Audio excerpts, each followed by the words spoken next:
సత్యసాక్షి అనుదిన మన్నా ద్వారా మీ అందరికీ శుభోదయం.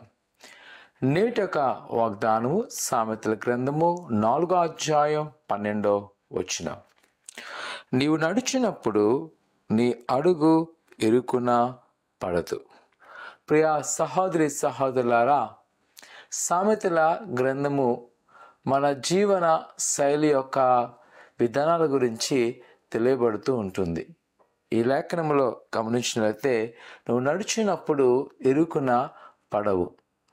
ఎవరైతే యెహోవా యందు భయభక్తులు కలిగి ఆయన మార్గములను ఆయన కట్టలను అనుసరిస్తారో వారు ఇరుకైన మార్గములో వెళ్ళినప్పటికీ వారెన్నడూ కూడా పడిపోరు, లేదా వారు ఎన్నడూ కూడా దిగజారిపోరు, నాశనం అవ్వరు.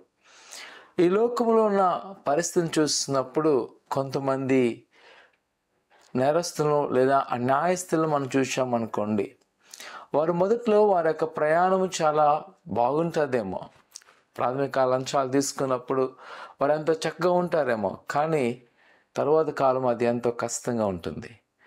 దేవుని మార్గం ప్రారంభంలో చాలా ఇరుకుగా ఉంటుంది, చాలా కష్టతరంగా ఉంటుంది, ప్రయాణం చేయడం అసాధ్యం అనిపించవచ్చు. కానీ అందులో ప్రయాణించినప్పుడంట మనం ఎన్నడూ ఇరుకుపడం కానీ విషయాల్లోకి వెళ్తాం. ఈరోజు ప్రియ కుమార్తె, నీ ముందున్న వ్యతిరేకమైన పరిస్థితులు, ప్రతికూల పరిస్థితులు చూసి ఆందోళన చెందక, అధైర్యపడక, ఇదిగో ప్రభు నీ యొక్క నా యొక్క మార్గాలను ఆయన విశాలపరుస్తున్నాడు.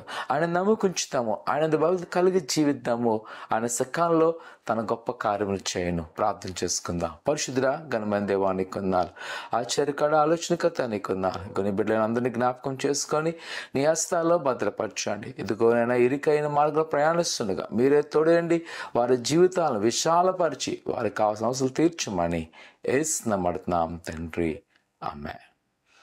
ప్రభువైన యేసుక్రీస్తుని నమ్ముకుంచండి, ఆయన నీ మార్గాలను విశాలపరచును గాక. ఆమేన్.